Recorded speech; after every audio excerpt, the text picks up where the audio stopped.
అయినటువంటి యేసుక్రీస్తు నామములో పరమ తండ్రిని ఆత్మతోనూ సత్యముతోనూ ఆరాధించడానికి కూడి వచ్చిన ప్రతి పరిశుద్ధునికి, ప్రతి పరిశుద్ధురాలకి, ప్రియమైనటువంటి స్నేహితురాలకు, యవ్వన బిడ్డలకు అందరికీ పేరు పేరున క్రీస్తు నామములో నా హృదయపూర్వక వందనములు చెల్లిస్తున్నాను. మనము నమ్మదగిన వారమైనప్పటికీ దేవుడు నమ్మదగిన వాడుగా ఉంటాడు. ఏం చేస్తున్నానంటే ఆయన స్వభావానికి విరుద్ధంగా ఏమీ చేయడు. మరలా చెప్తున్నాను, మనము నమ్మదగని వారమైనప్పటికీ దేవుడు నమ్మదగిన వాడిగా ఉంటాడు. ఏం చేస్తున్నానంటే ఆయన తన స్వభావానికి విరుద్ధంగా ఏమీ చేయడు. మరి మనం కూడా ఆయన పోలికలోనే సృష్టించబడ్డాం. ఆయన స్వభావాన్ని కలిగి ఉండవలసినటువంటి వారమై ఉన్నాం. ఆది మానవుడైనటువంటి ఆదాము ద్వారా ఆజ్ఞను అతిక్రమించి పాపము చేసి దైవ స్వభావాన్ని పోగొట్టుకున్నప్పటికీ మరలా క్రీస్తు ప్రభు ద్వారా దేవుడు తన అనాది సంకల్పాన్ని బట్టి దైవ స్వభావంలో మనల్ని పాలిభాగస్తులుగా చేయడానికి ఆయన చేసినటువంటి ఏర్పాటులో పాలిభాగస్తులమైనటువంటి మనము ఇకనైనా దైవ స్వభావాన్ని పొందడానికి మనం ప్రయత్నం చేసి దేవుని వలె దేవుని యొక్క సన్నిధిలో దేవుని కొరకు నమ్మదగిన వారంగా ఉంటూ ఉన్నామా? అది మనం పరీక్షించుకోవాల్సినటువంటి అవసరం ఉందండి. నేను ఊరికనే చెప్పేసాను అనుకుంటున్నారేమో. తిమోతికి రాసినటువంటి అపోస్తలుడైన పౌలు తిమోతికి రాసినటువంటి 2వ పత్రిక 2వ అధ్యాయం 13వ వచనం. మనము నమ్మదగిన వారమైనను ఆయన నమ్మదగిన వాడుగా ఉండరు. ఆయన తన స్వభావములకు విరోధముగా ఏదియూ చేయలేడు అన్నాడు. ఉన్నదండి నేను తోట చెప్పింది ఉందని కదా లేదని కదా. మనం నమ్మదగిన వారమైనా దేవునికి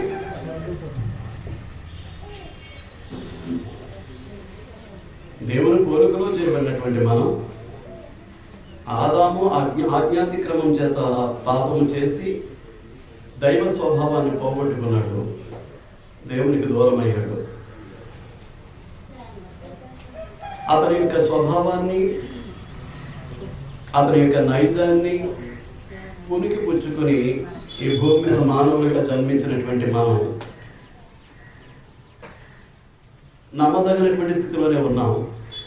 కానీ ప్రభు అయినటువంటి యేసుక్రీస్తు యొక్క పరిశుద్ధ రక్తంలో కడుగబడిన తర్వాత, ప్రభు అయినటువంటి యేసుక్రీస్తు యొక్క పరిశుద్ధ శరీరమైనటువంటి సంఘంలో చేర్చబడిన తర్వాత దైవ స్వభావమే లక్ష్యంగా బ్రతకాల్సినటువంటి అవసరం ఉంది. దేవుని పోలికను సంపాదించుకోవడానికి మనం కృషి చేయాల్సినటువంటి అవసరం ఉంది. ఈ భూమి మీద ఒక్కొక్క క్రైస్తవుడు, ఒక్కొక్క క్రీస్తు సంఘ సభ్యుడు ఒక్కొక్క దైవములా నడయాడవలసినటువంటి అవసరం ఉంది. అది మన యొక్క గమ్యం. అంచేతనే యోహాను సువార్తలో క్రీస్తు ప్రభు మాట్లాడితే ఏమంటాడు? ఆ దైవ స్వభావం మనకు రావాలి, ఒక్కొక్కరు ఒక్కొక్క దైవములా మలచబడాలి అంటే అది వాక్యము ద్వారానే. వాక్యాన్ని నిర్లక్ష్యం చేసేవాడు, వాక్యానికి లోబడినటువంటి వారు, వాక్యానుసారమైనటువంటి జీవితాన్ని జీవించినటువంటి వారు దేవుడు మనకి ఇచ్చినటువంటి గమ్యాన్ని చేరటం వారి వల్ల కాదండి, వారికి అసాధ్యం. మరి ఎలాంటి కృషి చేస్తూ ఉన్నాం మన యొక్క ఆత్మ సంబంధమైనటువంటి జీవితంలో దేవుని వాక్యం చేత అనేటటువంటిది మనం ఆలోచన చేయాల్సినటువంటి అవసరం ఉంది. ప్రసన్న కుమార్ గారి ఇంటి దగ్గర కృతజ్ఞత కూడికలో మనం చూస్తున్నాం. మన భక్తికి వాక్యమే ఆధారం. భక్తి విషయంలో సాధన చేయాలి. శరీర సంబంధమైనటువంటి సాధనకు కొంచెం మట్టుకే ప్రయోజనకరం అవుతుంది. దైవభక్తి విషయంలో సాధకము ఈ జీవం విషయంలోనూ రాబో జీవం విషయంలోనూ కూడా అది ప్రయోజనకరంగా ఉంటుంది. కనుక ఆ దైవభక్తి విషయంలో సాధకము అంటే దేవుని వాక్యము ద్వారానే సాధకము చేయాల్సినటువంటి అవసరత ఉంది. ఎక్కడేదో ఒక అరగంటో గంటో నేను వాక్యాన్ని బోధించేటటువంటి ఆ సమయమే కాదండి. మీ ఆయుష్కాలంలో దేవుడు మీకు అనుగ్రహించినటువంటి ప్రతి క్షణాన్ని మీ కుటుంబాలను పోషించుకోవడానికి, మీ వృత్తులు జరిగించుకుంటూ మీకు దేవుడిచ్చినటువంటి ఖాళీ సమయాన్ని అంతటిని కూడా దేవుని కొరకు గడపడానికి, దేవుని గ్రంథాన్ని పఠించడానికి, దేవుని వాక్యాన్ని నేర్చుకోవడానికి, దేవుని యొక్క జ్ఞానాన్ని ధ్యానం చేయడానికి, దేవుని వాక్యానుసారంగా జీవించడానికి, బ్రతుకులు మార్చుకోవడానికి మనం ప్రయత్నించాల్సినటువంటి అవసరం ఉంది. అంచేతనే మీ శత్రువులకు మించినటువంటి జ్ఞానాన్ని ఇస్తానన్నాడు. మీ శత్రువులకు మించినటువంటి జ్ఞానాన్ని ఇస్తానన్నాడు. మీ బోధకులకు మించినటువంటి జ్ఞానాన్ని ఇస్తా అన్నాడు. వృద్ధులకు మించినటువంటి జ్ఞానాన్ని ఇస్తా అన్నాడు. ఎప్పుడు మనం వాక్యానికి ప్రాధాన్యతనిచ్చి వాక్యానుసారంగా జీవించడానికి కృషి చేస్తే, సాధన చేస్తే అప్పుడు ఆ స్థాయికి వెళ్ళేటటువంటిది, లేకపోతే లేదు. అంచేత ఏమంటున్నాడు చూడండి, యోహాను సువార్త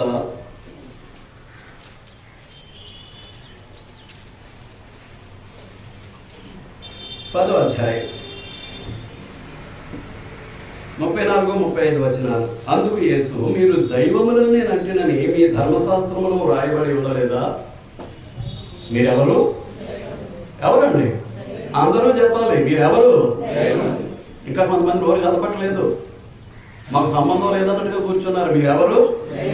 నిజంగా దైవములుగానే ఉన్నామా? దశాబ్దాలు గడిచిపోతున్నాయి, 10 సంవత్సరాలు, 20 సంవత్సరాలు, 30 సంవత్సరాలు గడిచిపోతున్నాయి. బాప్తిస్మాలు పొంది దైవములుగా మన స్వభావాన్ని మార్చుకోవడానికి మనం ఏమైనా ప్రయత్నం చేస్తున్నామా? ఈ శరీర స్వభావం కలిగి లోకాన్ని వెంబడిస్తూ సాతాను సంబంధమై బ్రతుకుతూ ఉన్నామా? సాతాను స్వభావంతో మనం ఒకసారి ఆలోచించుకోవాల్సినటువంటి అవసరం ఉంది. ఇది ఎక్కడి నుంచి కోట్ చేశాడు? 82వ కీర్తన 6వ వచనం నుంచి కోట్ చేశాడు. మీరు దైవములను నేను అంటేనని మీ ధర్మశాస్త్రములో వ్రాయబడి ఉండలేదా? అది క్రీస్తు సంఘానికి మాత్రమే దేవుడు అనుగ్రహించినటువంటి ధన్యత. మరి ఏ సంఘానికి వర్తించడానికి అవకాశాలు లేవు. అది ఆయన రాజ్యం, క్రీస్తు ప్రభు చేత తండ్రి కట్టించుకున్నటువంటి సంఘం, ఆయన పరిశుద్ధమైనటువంటి స్వరక్తం చేత కొనబడినటువంటి సంఘం, క్రీస్తు యొక్క పరిశుద్ధ శరీరముగా ఉన్నటువంటి సంఘం, క్రీస్తుకు పరిశుద్ధమైనటువంటి ఆత్మీయ భార్యగా ఉన్నటువంటి సంఘం. క్రీస్తుకి సంఘానికి ఉన్నటువంటి అనుబంధం విడదీయరానటువంటిది. అటువంటి అనుబంధాన్ని కలిగి ఉండాలి అని అనుకుంటూ ఉన్నట్లయితే అది వాక్యము ద్వారానే అటువంటి సంబంధాన్ని మనం కలిగి ఉంటాం. దేవుడు అనుగ్రహించినటువంటి ఆత్మీయ స్థితిలోనికి మనం ఎదగడానికి మనం కృషి చేయగలుగుతాం. అంచేత ఏమంటాడు? మీరు దైవములను నేను అంటేనని మీ ధర్మశాస్త్రంలో వ్రాయబడి ఉండలేదా? లేఖనము నిరర్థకము కానేరదు కదా. లేఖనం ఏమవదు? మీరు వచ్చి కూర్చుని పోవడానికి ప్రయత్నం చేస్తే దేవుడు కోరుకున్నటువంటి స్థాయికి మీలో ఏ ఒక్కరూ ఎదగలేరు. కనిపిస్తున్నటువంటి శరీరాన్ని, కనబడుతున్నటువంటి లోకాన్ని చూసుకుంటూ లోక ఆధిక్యతలు, లోక ఘనతలు, లోక గౌరవాలు, లోక గొప్పదనాలే చూసుకుంటూ ముందుకు వెళ్ళామనుకోండి, రేపొద్దున దేవుని ముందు దేనికి పనికిరాము. దేవుడు అంగీకరించాడు తన కుమారులుగా, కుమార్తెలుగా. జాగ్రత్తగా ఆలోచించాలని మీకు మనవి చేస్తూ ఉన్నానండి. మీకు వేళాకాలం ఉంది, ఎంత మోజాడు కోరుకుంటున్నా కానీ మీ దేవుని కార్యక్రమాలు నిర్లక్ష్య పెట్టేస్తూ మీ శరీర సంబంధమైనటువంటి కార్యక్రమాలకి అధిక ప్రాధాన్యతనిస్తూ కొనసాగుతూ ఉన్నారండి అనేకులు.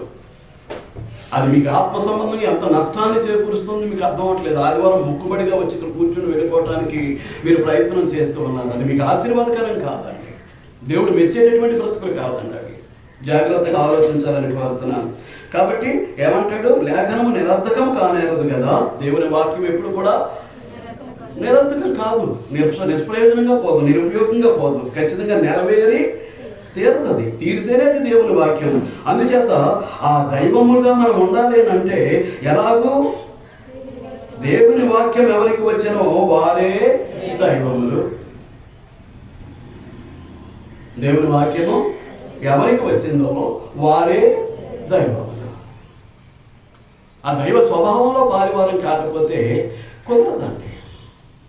అంచేతనే ఏమంటాడు తిమోతికి రాస్తూ, మనము నమ్మదగని వారమైనను దేవుడు ఎలాంటి వాడు? నమ్మదగిన వాడు. ఎంచేతనంటే ఆయన తన స్వభావానికి విరుద్ధంగా ఏదియూ చేయడు. మనకు దేవుని పోలికలో చేయబడి దేవుని పోలికను పోగొట్టుకొని మరలా తిరిగి క్రీస్తు ప్రభు శిలువ బలి ద్వారా దేవుని పోలికను సంపాదించుకోవడానికి కృషి చేస్తున్నటువంటి మనము బ్రతికుండగా స్వభావాన్ని, ఆ పోలికను మనం తెచ్చుకోగలమా? ఇప్పుడు ప్రస్తుతం మనం జీవిస్తున్నటువంటి జీవితాన్ని బట్టి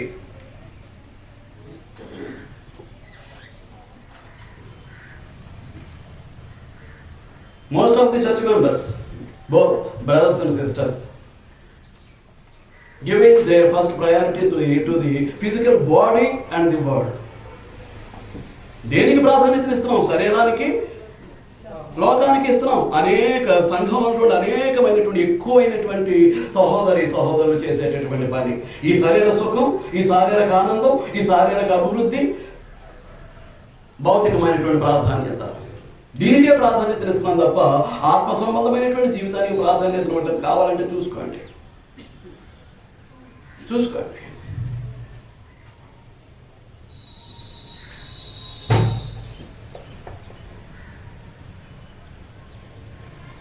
కాబట్టి అది మనకు ఆశీర్వాదకరం కాదండి. నాకైనా మీకైనా అది ఆశీర్వాదకరం కాదు. కనుక నమ్మదగని వారమైనటువంటి మనలను నమ్మదగినటువంటి దేవుడు నమ్మకస్తులై ఉన్నారో లేదో ఖచ్చితంగా పరీక్షిస్తాడు. మన విశ్వాస జీవితాన్ని ఏం చేస్తూ ఉంటాడండి? నమ్మదగినటువంటి దేవుడు, తన స్వభావానికి విరుద్ధంగా చేయలేనటువంటి దేవుడు, నమ్మదగిన వారమైనటువంటి మన యొక్క విశ్వాసాన్ని, మన యొక్క నమ్మకాన్ని ఆయన ఏం చేస్తూ ఉంటాడు? పరీక్షిస్తూ ఉంటాడు. కనుక మనం నమ్మదగిన వారముగా ఉంటూ ఉన్నాము ఆయన పెట్టేటటువంటి పరీక్షలో. చూడండి, పేతురు రాసినటువంటి మొదటి పత్రిక,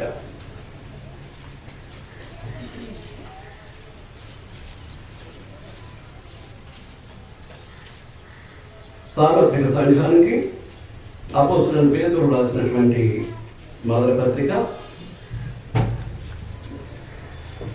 మొదటి అధ్యాయం 6వ వచనం నుంచి, ఇందువలన మీకు మిక్కిలి ఆనందించుచున్నారు. ఇందువలన మీరు మిక్కిలి ఆనందించుచున్నారు. ఎందుకు? పైన 3 వచనాలు, 3 నుంచి 5 వచనాల వరకు మనం చదివితే ఎందుకు ఆనందిస్తున్నామో మనకు తెలుస్తుంది.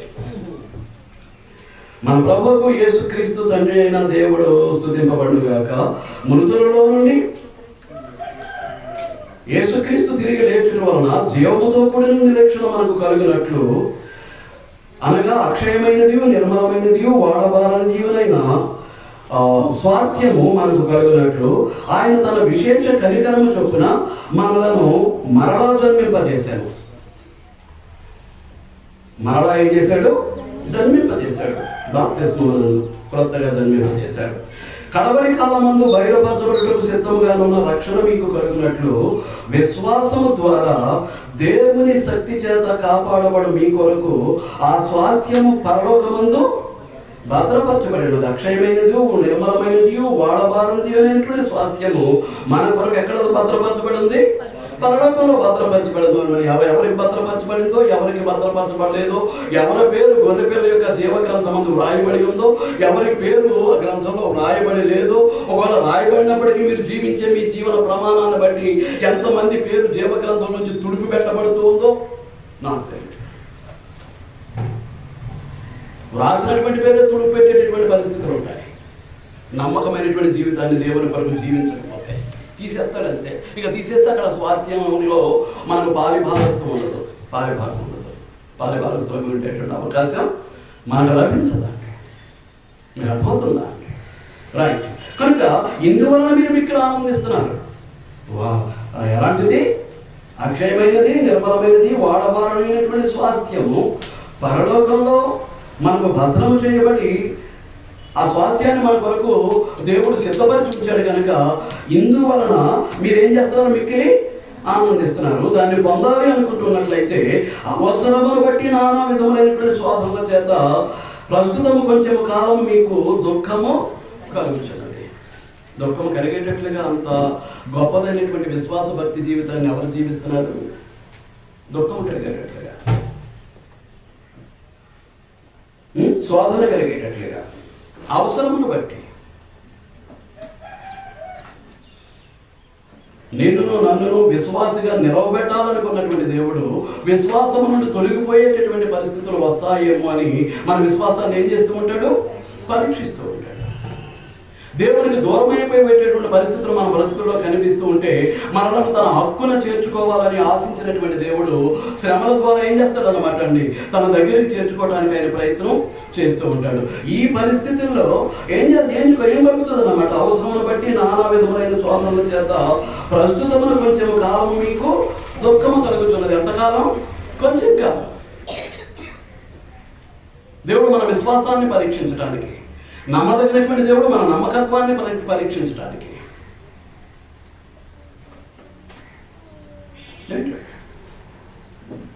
నమ్మదగినటువంటి దేవుడు ఏం చేస్తూ ఉంటాడు? మన నమ్మకత్వాన్ని అనగా మన విశ్వాసాన్ని ఏం చేస్తూ ఉంటాడు? పరీక్షిస్తూ ఉంటాడు. దేవునికి మానవునికి మధ్య వారిరువురిని అనుసంధానం చేసేది, కలిపేది విశ్వాసము మాత్రమే. అంచేత విశ్వాసం లేకుండా దేవునికి ఇష్టడయ్యుట అసాధ్యం అని చెప్పేశాడు. మన విశ్వాసం ఎంత? ఆదివారానికి మొక్కుబడిగా మిగిలిపోయేటంత. ఇక మిగిలిన కార్యక్రమంతో పని లేదు, సర్దుబాటు చేసుకునేటటువంటి అవకాశం లేదు. నాకు వీలు కుదరట్లేదు కాబట్టి నేను అన్నా, అది బైబిల్ క్లాస్ అవనివ్వండి, కృతజ్ఞత కోటం అవ్వండి, గురువు కోటికి అవ్వండి, సువార్త కోటం అవనివ్వండి, నాకు వీలు కలగట్లేదు కాబట్టి నేను అన్నా.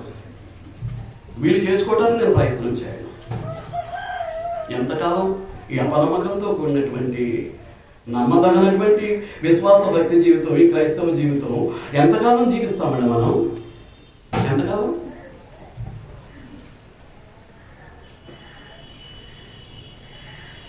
గాలి పీల్చుకున్న తర్వాత మళ్ళీ వదలటానికి అవకాశాన్ని ఇవ్వడం గుర్తుపెట్టుకోండి.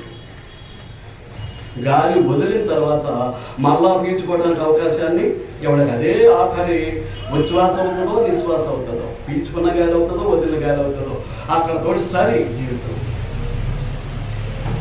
ఆ తర్వాత ఏముండదు, ఆ తర్వాత ఏముండదు.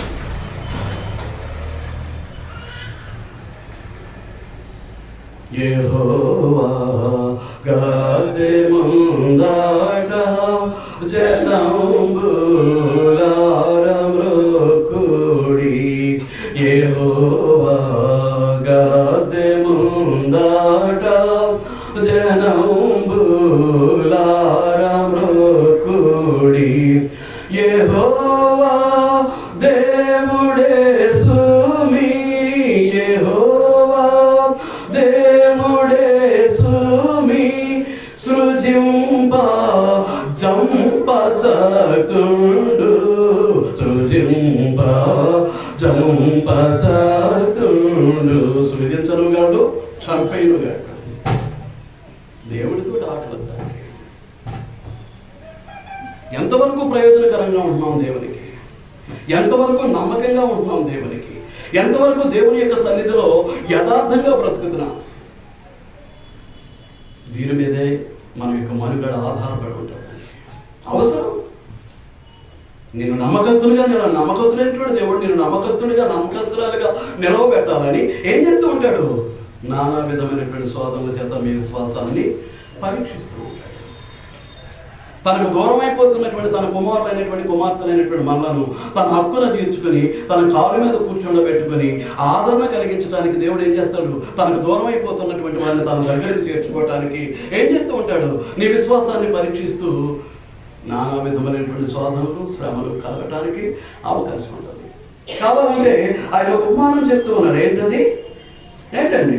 నశించిపోవు సువర్ణము అనగా బంగారము అగ్ని పరీక్ష వలన శుద్ధపరచబడుతున్నది కదా. ఏమంటున్నాడు? నశించిపోయేటటువంటి సువర్ణం అలాగే వదిలేస్తే అలాగేమైపోద్ది? నశించిపోద్ది. దానికి పట్టినటువంటి మట్టితోటి అది అలాగే తన మెరుగును కోల్పోయి అలాగ ఏమైపోద్ది అన్నమాట అండి? క్షీణించిపోద్ది. నశించిపోయేటటువంటి సువర్ణము అగ్ని పరీక్ష వలన శుద్ధపరచబడుతున్నది కదా. పాడైపోయేటువంటి బంగారాన్ని పట్టుకుని నిప్పుల్లో పడేస్తే ఏమవుతుంది? మరలా తిరిగి దాని పూర్వపు స్థితిని, తన పూర్వపు మెరుగును అది మరలా తిరిగి సంపాదించుకుంటుంది. అట్టి స్థితిని ఇచ్చేదేది? అగ్ని. దానికి ఇచ్చేదేది? అగ్ని. అంచేతన ఏమంటాడు? దానికంటే అమూల్యమైన మీ విశ్వాసము, బంగారము కంటే అమూల్యమైనది మీ విశ్వాసం. బంగారమే గొప్ప అనుకుంటున్నారేమో మీ బ్రతుకులో. డబ్బే గొప్ప అనుకుంటున్నారేమో, వెండే గొప్ప అనుకుంటున్నారేమో, భూములే గొప్ప అనుకుంటున్నారేమో, ఇండ్లే గొప్ప అనుకుంటున్నారేమో. అవన్నీ గతించిపోతాయి. ప్రభు రాకడ సమయంలో మహావ్యానులతో అవన్నీ లైవ్ అయిపోతాయి. ఏది ఉండదు, ఏది ఉండదు. అటువంటి క్షణభంగురమైనటువంటి జీవితాన్ని జీవిస్తున్నటువంటి మనము బంగారం కంటే అమూల్యమైనటువంటి వెలకట్టమైనటువంటి మీ విశ్వాసాన్ని ఆదమరిచి నిర్లక్ష్య పెట్టి బంగారానికి పిలిపిస్తూ ఉన్నారా? చాలా ప్రమాదకరమైనటువంటి స్థితిలో ఉన్నారు దేవుని దృష్టిలో. ఆలోచన చేయాలని కోరుతూ ఉన్నారు. దానికంటే అనగా ఆ సువర్ణము కంటే బంగారము కంటే అమూల్యమైనటువంటి మీ విశ్వాసము ఈ శోధనల చేత పరీక్షకు నిలిచినదాయి. ఈ శోధనల చేత పరీక్షకు నిలిచినదాయి. కలిగేటటువంటి శోధనలు, శోధనల ద్వారా దేవుడు ఏం చేస్తున్నాడు? మన విశ్వాసాన్ని పరీక్షిస్తూ ఉన్నాడు. దేవుడు నమ్ముకున్న తర్వాత కష్టాలు వచ్చేసాయి కాదు, శ్రమలు వచ్చేసాయి కాదు. నువ్వు చేసిన పాపానికి శిక్ష అయితే బ్రతుకును సరిదిద్దుకోవాల్సినటువంటి అవసరం ఉంది. మీ విశ్వాసానికి పరీక్ష అయితే దేవుణ్ణి మరింతగా హత్తుకోవాల్సినటువంటి అవసరం ఉంది. ఎందువలన కలిగింది ఆ శోధన? ఎందువలన కలిగింది ఆ కష్టం? ఎందువలన వచ్చింది ఆ శ్రమ? నీవు నేను తేల్చుకోవాలి. దేవుడు పరీక్ష అయితే ధన్యం. దేవుడు పరీక్షించేటంత గొప్ప స్థితిలో నా విశ్వాసం ఉంది. నేను ధన్యుడిని, గొప్పవాడిని, క్రీస్తునందు భాగ్యవంతుడిని. లోకంలో ఏమున్నా ఏమి లేకపోయినా నాకు వచ్చే నష్టమేమి లేదు. కానీ అది విధించేది శిక్ష కొరకే కలిగిస్తున్నాడు అనుకోండి, అది చాలా భయంకరమైనటువంటిది. ఇంకా మార్మన్స్ పొందలేదు, బ్రతుకు దిద్దుబాటు జరగలేదు, ఇంకా పరివర్తన కలగలేదు. ఎప్పుడు మారుతుంది ఈ బ్రతుకులు? ఎప్పుడు పరివర్తన చెందుతాయి? ఎప్పుడు జీవితాలను దిద్దుబాటు చేసుకుంటాయి? ఎప్పుడు? ఇలాగే గడిచిపోద్దా అంతకాలమైనా? శరీరానుసారమైన మనసుతోటి లోక సంబంధమైనటువంటి పద్ధతులను వెంబడించడంతో ఇలాగే బ్రతుకు గడిచిపోద్దా? ఇలాగే వెళ్ళిపోద్దా? ఆలోచించుకోండి. అమూల్యమైన మీ విశ్వాసము శోధనల చేత పరీక్షకు నిలిచినదై యేసుక్రీస్తు ప్రత్యక్షమైనప్పుడు, ప్రభు అయినటువంటి యేసుక్రీస్తు తన యొక్క రెండవ రాకడలో ప్రత్యక్షమైనప్పుడు మీకు మెప్పును మహిమయు ఘనతయు కలుగుటకు కారణమగును. దేవుడు మెచ్చుకునేటటువంటి పరిస్థితి ఉంటుంది. దేవుని యొక్క మహిమలో పారిభాగస్తులయ్యేటటువంటి పరిస్థితి ఉంటుంది. దేవుడి చేత ఘనపరచబడేటటువంటి పరిస్థితి మనకు లభిస్తుంది. ఎప్పుడు? పెట్టినటువంటి పరీక్షలో మనం విజయాన్ని సాధిస్తాయి. దేవుడు పెట్టినటువంటి పరీక్షలో మనం విజయాన్ని సాధిస్తాయి. చెప్తున్నాను కదా, అది మనం చేసినటువంటి పాపానికి శిక్ష అయి ఉండకూడదు. దశాబ్దాల తరబడి విశ్వాసులుగా భక్తిపరులుగా క్రీస్తునందు ఉన్నటువంటి మనము ఈ రోజున మనం పాపం చేసి దేవుడు విధించే శిక్షకు పాత్రులుగా మనం ఉండడానికి అవకాశాలు ఉండకూడదు. ఉన్నాము అంటే అది అంతకంటే దౌర్భాగ్యం మరొకటి ఉండదండి. అంతకంటే ఆత్మీయ దరిద్రత మరొకటి ఉండదండి. అక్కడ కంసాలి మస్టుపట్టినటువంటి బంగారాన్ని నిప్పుల్లో వేల్చి కాల్చి దానికి మెరుగు తీసుకురావడానికి, దానికి ఉన్నటువంటి ఒరిజినాలిటీని, యథార్థతను దానికి ఇవ్వడానికి ప్రయత్నం చేస్తూ ఉంటే మహాదేవుడు ఏం చేస్తున్నాడు? సర్వశక్తిమంతుడైనటువంటి దేవుడు ఆత్మ సంబంధమైనటువంటి కంసాలి అయి మన యొక్క విశ్వాసం మస్టుపడుతూ ఉన్నప్పుడు, మసిబారిపోతూ ఉన్నప్పుడు, బలహీనపడుతూ ఉన్నప్పుడు, అది అవిశ్వాసంగా మారిపోవడానికి పరిస్థితులు సంభవిస్తున్నటువంటి పరిస్థితుల్లో ఆయన కూడా ఏం చేస్తున్నాడు? ఆత్మ సంబంధమైనటువంటి కంసాలి అయి మనల్ని కూడా ఏం చేస్తున్నాడు? శ్రమలు అనేటటువంటి నిప్పులో వేసి ఏం చేస్తున్నాడు అన్నమాట అండి. మనం మన విశ్వాసానికి మెరుగు పెట్టడానికి ఏం చేస్తారంటే భౌతికంగా ఉన్నటువంటి సువర్ణము కంటే, బంగారం కంటే అమూల్యమైనటువంటిది దేవుని వాక్యాన్ని వినటం ద్వారా దేవుడు మనకు అనుగ్రహించినటువంటి విశ్వాసం. ఇది అర్థమవుతుందో లేదో మనకు తెలియదు. ఎంతమంది అర్థమవుతుంది, ఎంతమందికి అర్థం కావట్లేదు అనేది నాకు తెలియట్లేదు. మీకు అర్థమవుతుందా? ఆలోచన చేయండి. అంచేతనే మలాకీ గ్రంథంలో మనం చూసాము, పోయిన పాఠంలోనే మనం చూడటం జరిగింది. మలాకి గ్రంథం 3వ అధ్యాయం 2వ వచనం. అయితే ఆయన వచ్చు దినము ఎవరు సహింపగలరు? ప్రభువైన యేసుక్రీస్తు వచ్చేటటువంటి దినాన్ని ఎవరు సహించుకోగలరు? ఆయన అగుపడగా ఎవరు వార్పగలరు? ఆయన కనిపించినప్పుడు ఎవరు ఓర్చుకోగలరు? ఏం చేద్దామంటే ఆ దినము మహాభయంకరంగా ఉంటుంది. సర్వ న్యాయాధిపతిగా క్రీస్తు ప్రభు వచ్చినప్పుడు ఆ దినం ఎలా ఉంటుంది అన్నమాట అండి? మహాభయంకరంగా ఉంటుంది. అంచేతనే ఏమంటున్నాడు, ఆ దినాన్ని ఎవరు సహించగలరు, ఎవరు వారవగలరు? అందుచేతనే ఆయన ఏం చేస్తూ ఉన్నాడు, ఆయన కంసాలి అగ్ని వంటి వాడు. సర్వశక్తిమంతుడైనటువంటి దేవుడు ఎవరు? కంసాలి యొక్క అగ్ని వంటి వాడు. ఆయన ఆత్మ సంబంధమైనటువంటి కంసాలి అయి సువర్ణము కంటే అమూల్యమైనటువంటి మన విశ్వాసాన్ని ఏం చేస్తూ ఉంటాడు, శ్రమలు అనేటటువంటి ఇటుల్లో వేసి కాలుస్తూ ఉంటాడు. మరింతగా తన దగ్గరికి చేర్చుకోవడానికి, తన హక్కును చేర్చుకోవడానికి ఆయన ప్రయత్నం చేస్తూ ఉంటాడు. అంచేత ఆయన చేసేటటువంటి పని ఎలా ఉంటుంది అంటే వెండిని నిర్మలము చేసినట్లు. ఇక్కడ ఏమన్నాడు? సువర్ణాన్ని గురించి మాట్లాడాడు. దేని గురించి మాట్లాడాడు?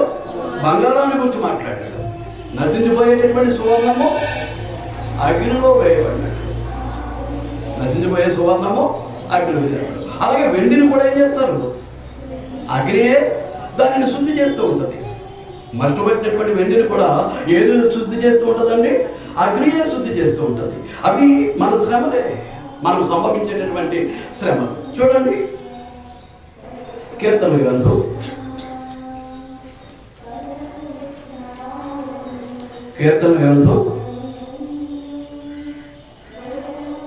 66వ కీర్తన. కీర్తన గ్రంథం 66వ కీర్తన 10వ వచనం. కీర్తన గ్రంథం 66వ కీర్తన 10వ వచనం. దేవా, నీవు మమ్మను పరిశీలించి ఉన్నావు. ఏమంటున్నాడండి? దేవా, నీవు మమ్మను పరిశీలించి ఉన్నావు. వెండిని నిర్మలము చేయు రీతిగా మమ్మను నిర్మలులను చేసి ఉన్నావు. వెండిని నిర్మలము చేయనట్టు. నిర్మలం అంటే అర్థం ఏంటి? కల్తీ లేనటువంటి, ఆ మట్టితోటి మస్టుతోటి మిక్స్ అయిపోయినట్టు ఏమవుతుంది? వెండి కానీ బంగారం కానీ దాని యొక్క మెరుగును కోల్పోతుంది, తగ్గించేసుకుంటుంది. కనుక ఆ మెరుగును తెచ్చేదేదన్నమాట. వెండికైనా బంగారంకైనా నిప్పు. దానికంటే అమూల్యమైనటువంటి విశ్వాసం. ఆ వెండి కంటే బంగారం కంటే నీ విశ్వాసం విలువైనటువంటి ఈ లోకంలో ఏది సాటి రాదు. నీ విశ్వాసానికి ఈ లోకంలో ఏది సాటి రాదు. అమూల్యమైనటువంటి విశ్వాసం, అమూల్యమైనటువంటి విశ్వాసం. ఎలాగూ శుద్ధి చేస్తాడు అని అంటే యెషయా గ్రంథం 48వ అధ్యాయం. మన యొక్క విశ్వాసాన్ని ఎలాగూ శుద్ధి చేస్తాడు అని అంటే యెషయా గ్రంథం 48వ అధ్యాయం. యెషయా గ్రంథం 48వ అధ్యాయం తీసారండి.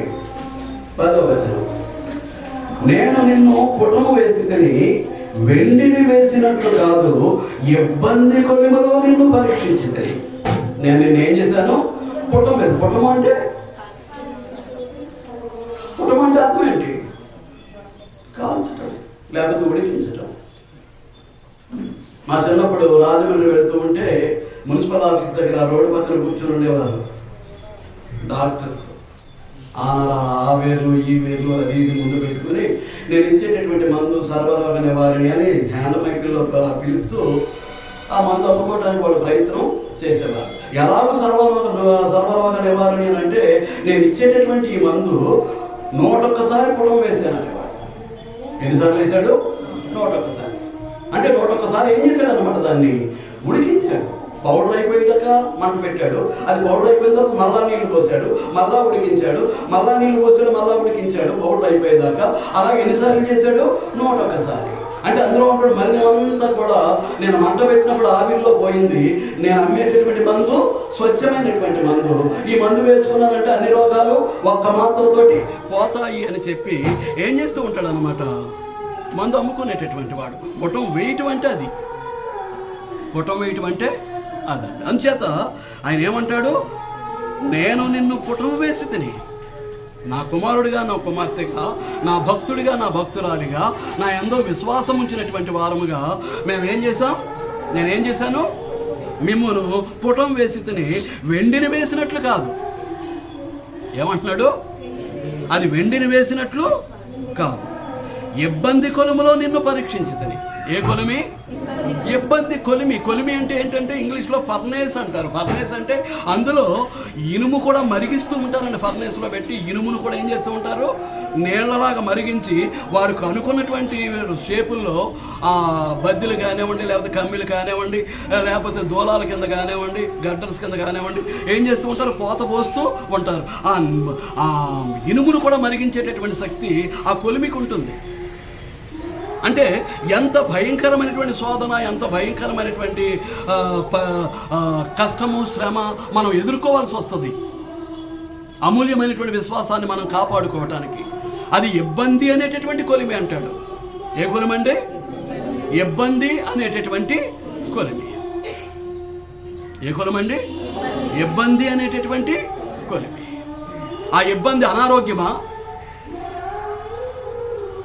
మనకు తెలియదు. ఆర్థిక ఇబ్బంది మనకు తెలియదు.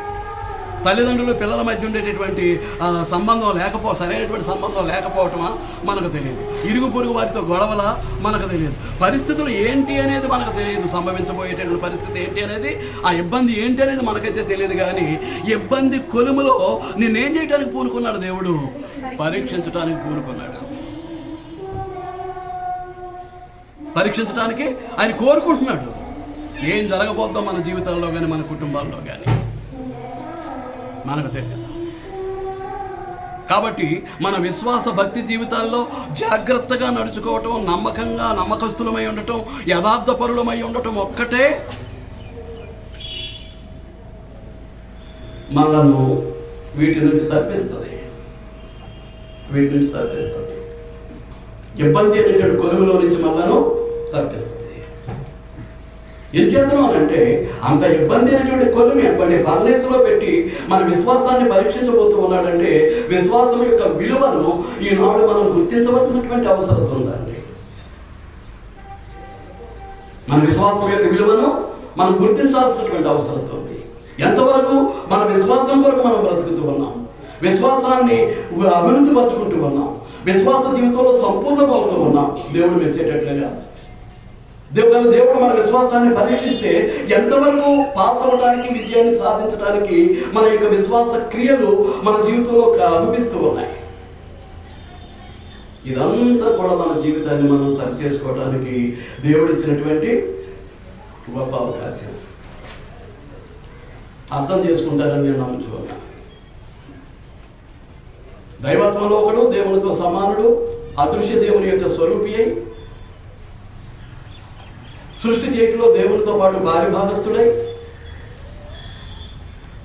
లోక పాప విమోచనార్థం రక్తమాంసాల్లో పాలివాడే, తోటి సోదరుల వంటి వాడే ఈ భూమి మీద అవతరించినటువంటి క్రీస్తు ప్రభువుకే శ్రమలు తప్పలేదండి.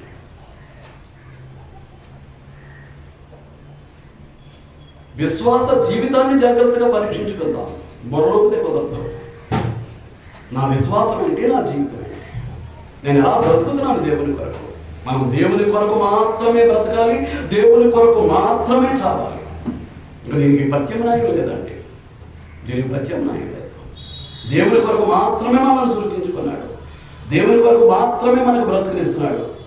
రేపొద్దున మన చావు కూడా దేవునికి మహిమ తెచ్చేది ఉండాల్సినటువంటి అవసరం ఉంది. మన జీవితంలో గడుస్తున్నటువంటి ఆయుష్ కాలంలో అనుక్షణము కూడా, క్షణము కూడా దేవుని మహిమ కొరకే మనం బ్రతకాల్సినటువంటి అవసరం ఉంది. అందుకనే ఈ భూమి మీద మనల్ని సృష్టించాడు అనేటటువంటి వాస్తవాన్ని మనం గుర్తించాల్సినటువంటి అవసరం ఉంది. మీకు అర్థమవుతుందా అండి? కనుక చూడండి, క్రీస్తు ప్రభు శరీరంలో శ్రమ పడ్డాడు. మనము కూడా ఏం చేయాలన్నమాట? మనకు వచ్చేటటువంటి కష్టాల్లో, శ్రమల్లో క్రీస్తు శ్రమలలో పాలివారమై ఉన్నంతగా మనం సంతోషించాల్సినటువంటి అవసరం ఉంది. మరి మన విశ్వాసం ఏ రేంజ్లో ఉండాలో, మన భక్తి ఏ రేంజ్లో ఉండాలో ఒకసారి ఆలోచన చేయండి. ఏ స్థాయిలో ఉండాలో, ఏ స్థాయిలో ఉంటే మనకు కలిగినటువంటి కష్టాన్ని క్రీస్తు యొక్క కష్టంలో పాలిభాగస్తులమైనట్టుగా సంతోషిస్తాం. మనకు కలిగేటటువంటి శ్రమను క్రీస్తు శ్రమలలో పాలివాడమైనట్టుగా ఆనందించగలుగుతాం. మన విశ్వాసం ఏ స్థాయిలో ఉంటే, మన భక్తి ఏ స్థాయిలో ఉంటే. మీకు పదే పదే చెప్తూ మనం చేస్తూ ఉన్నాం, కేవలము బైబిల్ పట్టుకొచ్చి ఇక్కడ కూర్చొని వెళ్ళిపోతుంటే కుదరదండి. వచ్చి కూర్చుని వెళ్ళిపోయి మీ విశ్వాసము భక్తి పర్వం అంటే దేవుడు అంగీకరించడానికి సిద్ధంగా లేదు. మీకు అర్థమవుతుందా అండి? చూడండి, పేతురు రాసినటువంటి మొదటి పత్రిక 4వ అధ్యాయం.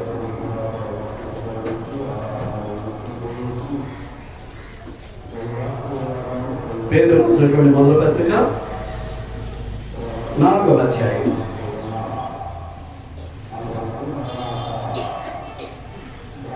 12వ వచనం చదువుతున్నానండి. ప్రియులారా, మిమ్మల్ని శోధించుటకు మీకు కలుగుతున్న అగ్ని వంటి మహాశ్రమను గూర్చి మీకేదో ఒక వింత సంభవించినట్లు ఆశ్చర్యపడబడి, క్రీస్తు మహిమ బయలుపరచబడినప్పుడు మీరు మహానందముతో సంతోషించు నిమిత్తము క్రీస్తు శ్రమలలో మీరు పాలువారైనంతగా సంతోషించుడి. ఏమంటున్నాడు? ఏమంటున్నాడు? పడకూడనటువంటి మాట పడాల్సి వచ్చింది, అనుభవించకూడనటువంటి శ్రమ అనుభవించాల్సి వచ్చింది, పొందకూడనటువంటి నష్టాన్ని పొందాల్సి వచ్చింది.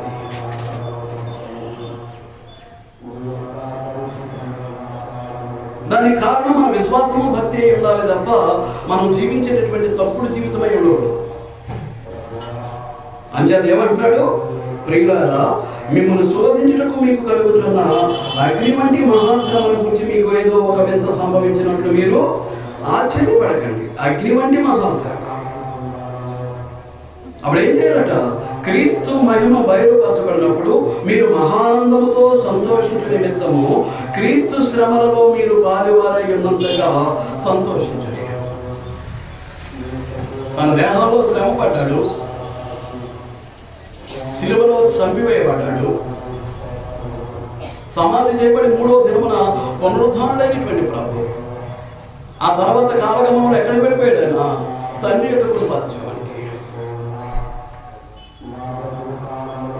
తండ్రి ప్రభు కొరకు సిద్ధపరిచినటువంటి సింహాసనానికి వెళ్ళిపోయి ఆయన అక్కడ ఆసీనుడయ్యాడు, అభిషిక్తుడయ్యాడు. ఏ విధంగా అభిషిక్తుడు? ఈ భూమి మీద ఉండగా ఇశ్రాయేలు యొక్క రాజరికం ఫెయిల్ అయింది, యాజకత్వం కూడా ఫెయిల్ అయింది. రాజరికము యాజకత్వం ఫెయిల్ అయింది కాబట్టి ఈ 2 బాధ్యతలు ఎవరికి అప్పగించాడు? తండ్రి అయినటువంటి దేవుడు, ప్రభు అయినటువంటి యేసుక్రీస్తుకు. దేవుని పక్షంగా రాజై ఆయన రాజ్యమైనటువంటి దేవుని యొక్క ఇశ్రాయేలీయులు ఉండేటటువంటి ఈ క్రీస్తు సంఘము అనేటటువంటి దేవుని రాజ్యాన్ని పరిపాలన చేస్తూ ఉన్నాడు సర్వాధికారము చేత. ఆయన మన ప్రధాన యాజకుడై మన ప్రతి విజ్ఞాపనను దేవునికి అందించడానికి అక్కడ ఆయన యొక్క ధర్మాన్ని నిర్వర్తిస్తూ ఉన్నాడు. కనుక ఆయన ఒకేసారి ఈ భూమి మీద విఫలమైనటువంటి రాజరికాన్ని, యాజకత్వాన్ని కూడా చేపట్టినటువంటి వాడై దేవుని చేత అభిషేకింపబడి అక్కడ సింహాసనాసీనుడై ఏం చేస్తున్నాడు? ఆయన రాజ్యమైనటువంటి క్రీస్తు సంఘాన్ని సర్వాధికారం చేత పరిపాలన చేస్తున్నాడు. మన ప్రధాన యాజకుడై మన ప్రతి ప్రార్థనను, ప్రతి విజ్ఞాపనను దేవుని యొక్క పాద సన్నిధికి చేరుస్తూ ఉన్నాడు. మనం యథార్థపరులమైతే, మనం నమ్మదగిన వారమైతే మన ప్రతి ప్రార్థన తండ్రి అయినటువంటి దేవునికి విన్నవింపజేయడానికి యాజక ధర్మాన్ని నిర్వర్తిస్తూ ఉన్నాడు. ఈ 2 పదవులతోటి ఆయన అక్కడ తండ్రి యొక్క కుడి పార్శ్వమున సింహాసనాసీనుడై ఉన్నాడు. కనుక ఏది ఎలాగో చూసినప్పటికీ మనము క్రీస్తు యొక్క సర్వాధికారానికి లోబడి విధేయతతో నడుచుకోవాల్సిందే తప్ప దీనికి మరొక విధానం అంటూ ఏది లేదు అనేటటువంటిది వాస్తవం. ఎలాగో లోబడతాం? ముందుగా మన శరీర అవయవాలను, మన తలంపులను, మన ఆలోచనలను, మన నిర్ణయాలను, మన తీర్మానాలను సమస్తము కూడా క్రీస్తు యొక్క సర్వాధికారానికి మనం ఏం చేయాలి? లోబరచాల్సినటువంటి అవసరత ఉంది. లోబరచవలసినటువంటి అవసరత ఉంది. మన యొక్క ఇంద్రియాలను, పంచేంద్రియాలు, కళ్ళు, చెవులు, ముక్కు, నోరు, శరీరం, ఈ ఇంద్రియాలను కూడా దేవుని ప్రభువుకి ఏం చేయాలి? సమర్పించాల్సినటువంటి అవసరం ఉంది, లోబరచాల్సినటువంటి అవసరం ఉంది. నీ ఇష్టానుసారమైంది నువ్వు తలంచడానికి లేదు, నీ ఇష్టానుసారమైంది నువ్వు ఆలోచించడానికి లేదు, నీ ఇష్టానుసారమైంది నువ్వు చూడటానికి లేదు, నీ ఇష్టానుసారమైంది నువ్వు మాట్లాడటానికి లేదు, నీ ఇష్టానుసారమైంది నువ్వు వినటానికి లేదు, నీ ఇష్టానుసారమైనటువంటి సుఖాన్ని నీ దేహంతో పొందడానికి నీకు అధికారము లేదు. క్రీస్తులోనికి నూతన జన్మ ద్వారా ప్రవేశించిన వాడవు అయితే నువ్వు క్రీస్తు ప్రభు యొక్క సొత్తు, దేవుని యొక్క సొత్తు. క్రీస్తు ప్రభు యొక్క రక్తం పెట్టి నిన్ను కొనుక్కున్నాడు. నీవు కొనుక్కున్నటువంటి వస్తువు నీ సొత్తుగా ఎలా ఉంటుందో నీ ఇంట్లో, నీ శరీరం మీద, నీ జేబులోనూ, అలాగే క్రీస్తు ప్రభు తన రక్తం పెట్టుకున్నటువంటి సొత్తు తన ఆధీనంలో ఉండాలి, తన అధికారానికి లోబడి ఉండాలి, తనకు విధేయమైనటువంటి స్థితిలో నడుచుకోవాల్సినటువంటి అవసరత ఉంది. అందుచేత మనకు శ్రమలు సంభవించినప్పుడు, శోధనలు సంభవించినప్పుడు మనం ఎలా ఆనందించాలని, ఎలా సంతోషించాలి? క్రీస్తు శ్రమలలో పాలివాడైనంతగా. ఎలాంటి శ్రమలు? నీవు శరీరంతో చేసినటువంటి పాపానికి ఆయన శరీరాన్ని అంతటిని దున్నేసరే, నాగటి చాలా దున్నినట్టుగా ఆయన శరీరం అంతటిని ఏం చేశారు? కొక్కాలతో చీల్ చేశారు. నీ హృదయంతో, మనసుతోటి నువ్వు చేసిన పాపాలకు శిక్షగా ఆయన శిరస్సుకు ఏం చేశారు? ముళ్ళ కిరీటాన్ని బిగించారు. నువ్వు చేతులతో చేసిన పాపానికి శిక్షగా ఆయన బ్రతికుండగా ఆయన చేతుల్లో మేకులు సేవలతో సిలువకు బిగించారు. నువ్వు కాళ్ళతో తప్పుడు నడతలు నడిచిన దానికి ప్రతిగా ఆయన కాళ్ళలో ఏమైంది? మేకులు కూర్చోబడింది. నీ యొక్క శరీరంతో చేసిన దానికి ప్రతిగా ఆయన బ్రతికున్నాడో లేదో చూడటానికంటే ఏం చేశాడు? డొక్కలో పెట్టి ఒక పోటు కొలిస్తే ఆఖరణ ఎక్కడో మిగిలిపోయినటువంటి చిన్న రక్తపు ద్వారా రక్తం అంతా కారిపోయిన తర్వాత శరీరం ఏమైపోద్ది? నీరు పెట్టేస్తుంది. కనుక అధిక భాగం నీరు, చిన్న రక్తపు చాలా మిగిలినంత నీరు డొక్కలో పెట్టి కొలిసినప్పుడు కారణం. దానికి అంతటికి నీ జీవితమే కారణం, నీ జీవన విధానమే కారణం, నువ్వు బ్రతికేటటువంటి బ్రతికే కారణం. ఎంత అనుభవించినట్టు శ్రమ అనుభవించినటువంటి క్రీస్తు యొక్క శ్రమలలో నీవు నేను పాలివాడయ్యవలసినటువంటి అవసరం ఉంది. ఆయన ఎలాగైతే పాపం విషయంలో చనిపోయాడో, నీ పాపం విషయంలో నువ్వు చావాల్సినటువంటి అవసరం ఉంది. ఆయన మరణంలో పాలిభాగస్తులుగా ఉండాల్సినటువంటి అవసరం ఉంది. ఆయనతో సమాధి అనుభవం, ఆయన పునరుద్ధానుడయ్యాడు కనుక మనము కూడా ఆయనతో పాటు పునరుద్ధానం చెందినటువంటి, క్రీస్తుతో కూడా లేపబడినటువంటి అనుభవానికి మనం వస్తేనే క్రీస్తు సంఘ సభ్యులు, దేవుని రాజ్య పౌరులు, దేవుని కుటుంబంలో ఆయనకు ప్రియమైనటువంటి కుమారులు, కుమార్తెలు. లేకపోతే కాబట్టి మనం ఏం చేయాలి? క్రీస్తు మనకు కలిగేటటువంటి ప్రతి శ్రమ, ప్రతి కష్టము నీ పాపానికి శిక్ష కాకపోతే, నీకు దేవుడు పెట్టేటప్పుడు పరీక్ష అయితే ఎలాగా ఆనందించమంటాడు, ఎలా సంతోషించమంటాడు? క్రీస్తు శ్రమలలో పాలివారైనంతగా మహానందముతో సంతోషించు నిమిత్తం. మనం ఎవరి శ్రమల్లో పాలివారం అవుతున్నాం? ఇటు అనుభవానికి, ఇటు అనుభూతికి, ఇటు భావానికి మనం వెళ్ళాల్సినటువంటి అవసరం. అది గ్రంథాలు పట్టుకుని వీధుల్లో తిరిగితే వచ్చాయి, జీవిస్తేనే వస్తుంది. ఒక్క అక్షరం కానీ, ఒక్క సున్న కానీ, ఒక్క పొల్లు కానీ పోకుండా వాక్యాన్ని అనుసరించి బ్రతికితేనే అట్టి స్థాయి వస్తుంది. అట్టి దేవుని స్వభావంలో మన పాలిభాగస్థం అవ్వగలుగుతాం. దేవుని స్వరూపాన్ని మనలో తిరిగి పొందగలుగుతాం. వాక్యాన్ని నేర్చుకుని వాక్యానుసారంగా జీవించేవారే దైవములను యేసుక్రీస్తు తన నోటితో చెప్పారు కనుక ఆయన అలాగే భూమి మీద రక్త మాంసాల్లో పారివాడైనప్పటికీ అలాంటి జీవితాన్ని జీవించారు కనుక ఆయన విడిచిపోయినటువంటి మాదిరిలోనే మన జీవితాలు నడిపించుకోవాల్సినటువంటి అవసరం ఉంది. ఆయన వదిలి వెళ్ళినటువంటి ఆయన యొక్క అడుగు ముద్రల్లోనే అడుగులు వేసుకుంటూ మనం వెళ్ళాల్సినటువంటి అవసరం ఉంది. దానికి మించినటువంటి బ్రతుకు క్రైస్తవునికి లేదండి, దేవభక్తునికి లేదు. గమనించాలని నేను కోరుతున్నాను, గమనించాలని కోరుతున్నాను. మీకు అర్థమవుతుందా? కాబట్టి కనుక ఆలోచన చేయండి. చూడండి, పేతురు రాసినటువంటి మొదటి పత్రిక 1వ అధ్యాయం. పేతురు రాసిన మొదటి పత్రిక 1వ అధ్యాయం 10-11 వచనాలు. 10-11 వచనాలు. మీకు కలుగు ఆ కృపను గురించి ప్రవచించినటువంటి ప్రవక్తలు, మీకు కలుగు ఆ కృపను గురించి ప్రవచించినటువంటి ప్రవక్తలు ఈ రక్షణను గురించి పరిశీలించుచు తమ యందున్న క్రీస్తు ఆత్మ క్రీస్తు విషయమైన శ్రమలను గూర్చి వాటి తరువాత కలగబోవు మహిమను గూర్చి పైన మనం చూసాం. అమూల్యమైనటువంటి మన విశ్వాసము శోధనల చేత పరీక్షకు నిలిస్తే క్రీస్తు రెండవ రాకడలో ప్రత్యక్షమైనప్పుడు మనకు ఏం లభిస్తాయండి? దేవుడు లభిస్తాయి. దేవుని యొక్క మెప్పు, దేవుని యొక్క మహిమ, దేవుని చేత ఘనపరచబడేటటువంటి పరిస్థితి. దేవుడు మెచ్చుకుంటాడు. దేవుని మహిమలో మనం పాలిభాగస్థులం అవుతాం. దేవుని చేత ఘనపరచబడతాం. దేవుని చేత కానీ ఇక ఇంతకు మించినటువంటి ధన్యత ఈ బ్రతుకు లేదండి. ఎన్ని కోట్ల రూపాయలు సంపాదించుకున్నా దీన్ని మనం పొందలేము. ఎన్ని కేజీల బంగారం సంపాదించుకున్నా ఇది మనకు లభించదు.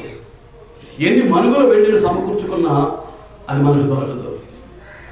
ఎన్ని ఇండ్లు కొనుక్కున్నా దాన్ని మనం పొందలేము. ఎన్ని వందల వేల ఎకరాల భూములు సంపాదించుకున్నా ఈ భాగ్యం మనకు లభించదు. దేవుని యొక్క మేలు, దేవుని యొక్క మహిమ, దేవుని చేత ఘనపరచబడేటటువంటి పరిస్థితి. దేవుని కొరకు బ్రతుకుతాం. కళ్ళు తెరవాలండి. కళ్ళు తెరిచి దేవుని కొరకు బ్రతకడానికి ప్రయత్నం చేయాలి. ఇంకా అంధకారంలోనూ నిద్రమత్తులోనూ వెళ్ళటం అనేటటువంటిది మన జీవితానికి ఆశీర్వాదకరం కాదు. దేవుడు ఈ విధంగా మాట్లాడుతున్నాడు. అంచేతనే అక్కడికే తీసుకొచ్చారు. ఎక్కడికి? మీకు కలుగు ఆ మహాకృపను గురించి ప్రవచించిన ప్రవక్తలు ఈ రక్షణను గురించి పరిశీలించచ్చు. పాత నిబంధన ప్రవక్తలు అందరూ కూడా ఏం చేశారు?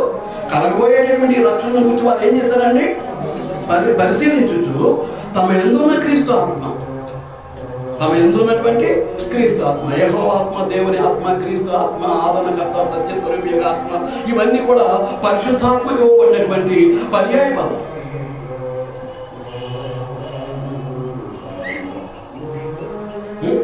ఇవన్నీ కూడా పరిశుద్ధాత్మకు ఇవ్వబడినటువంటి పర్యాయ పదాలు. కనుక ఇక్కడ ఏమంటున్నాడు? క్రీస్తు ఆత్మ క్రీస్తు విషయమైన శ్రమలను గురించి, వాటి తరువాత కలగబోవు మహిమలను గురించి ముందుగా సాక్ష్యం ఇచ్చినప్పుడు ఆ ఆత్మ ఏ కాలమును ఎట్టి కాలమును సూచించుచూ వచ్చానో దానిని విచారించి పరిశోధించింది. ఎవరు? పూర్వకాలంలో ఉన్నటువంటి పాత నిబంధన కింద ఉన్నటువంటి ప్రవక్తలు వాళ్ళందరూ పరిశీలించి పరిశోధించారు. క్రీస్తు శ్రమలు, వాటి వెంట కలగబోయేటటువంటి దేవుడు అనుగ్రహించేటటువంటి మహిమలు, దాని కొరకు మాత్రమే మనం బ్రతకాలి. అందుచేతనే మనం ఎలా బ్రతకాలి? క్రీస్తు శ్రమలలో పాలువారాలి. మనకు శోధనలు కలిగినప్పుడు, అగ్ని వంటి మహాశ్రమలు కలిగినప్పుడు మనకేదో ఒక వింత సంభవించినట్లుగా మనం ఆశ్చర్యపోవాల్సినటువంటి అవసరం లేదు. క్రీస్తు శ్రమల్లో పాలువారం అయినంతగా మనం ఏం చేయాలి? ఆనందించి సంతోషించాలి. అట్టి విశ్వాసం మనకుందా అనేది మన ముందు ఉన్నటువంటి ప్రశ్న. అటు నమ్మకస్తులమై క్రీస్తునందు కొనసాగుతూ ఉన్నామా? అటు యథార్థమైనటువంటి భక్తి జీవితం మనకుందా?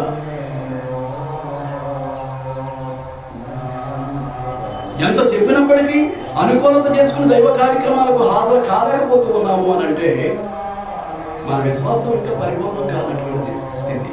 మరి 10 అయిందో, 20 అయిందో, 30 సంవత్సరాలు అయిందో, 3 దశాబ్దాలు గడిచిపోయినప్పటికీ ఇంకా మన విశ్వాసానికి ఒక రూపం కలగలేదండి.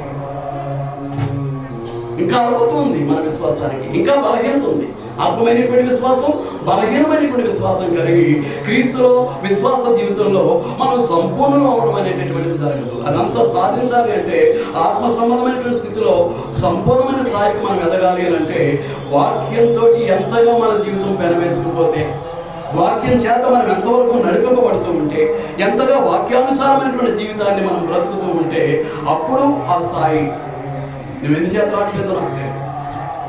దేవుడు చూస్తున్నాడు, దేవుడు పరిశీలిస్తున్నాడు. నువ్వు ఎప్పుడు వస్తున్నావో, ఎప్పుడు రావట్లేదో, ఎందుకు వస్తున్నావో, ఎలా వస్తున్నావో, ఎందుకు ఉంటున్నావో కాసేపు, ఆ తర్వాత ఎందుకు పోతున్నావో నిద్రపోకండి. ఎందుకు అనేటటువంటి దేవుడు ఏం చేస్తున్నాడు? పరీక్షిస్తున్నాడు, పరిశీలిస్తూ ఉన్నాడు. మనం అపనమ్మకస్తులుగా ఉన్నాం, యథార్థత కోల్పోయిన వారంగా మనం ఉండకూడదు. దేవునికి ప్రియమైన వారంగా ఉండాలంటే నమ్మకమైన దేవుడు మన దేవుడు, నమ్ముకొని తగినటువంటి దేవుడు, ఆయన మాట తప్పనటువంటి వాడు, వాగ్దానం చేశాడంటే మన జీవితంలో నెరవేర్చేటటువంటి దేవుడు, మనకు అనుగ్రహించేటటువంటి దేవుడు. అటువంటి దేవుని విషయంలో అపనమ్మకష్టంతో యథార్థత లేనటువంటి బ్రతుకులు మన బ్రతుకులు మనకు ఆశీర్వాదకరం కావాలి. కాబట్టి ప్రతి ఒక్కరూ ఆలోచన చేయండి, పాఠాల గురించి పరిశీలన చేస్తూ ఉండండి. మళ్ళీ వచ్చే వారం ఇక్కడే మనం ప్రారంభించబోతూ ఉన్నాం. క్రీస్తు శ్రమలను గురించి ఆలోచన చేస్తూ, క్రీస్తు శ్రమలలో బాల్యవారపై ఉంటున్నామో లేదో మనల్ని మనం పరీక్షించుకుంటూ మన ఆత్మ సంబంధమైన జీవితాన్ని ముందుకు కొనసాగించుకుందాం. శ్రద్ధగా విన్నందుకు మీ అందరికీ పేరు పేరున నా హృదయపూర్వక వందనములు చెల్లిస్తూ క్రీస్తు ప్రభు నామములో ఆత్మీయ హెచ్చరికను నేను ముగిస్తూ ఉన్నానండి. అందరికీ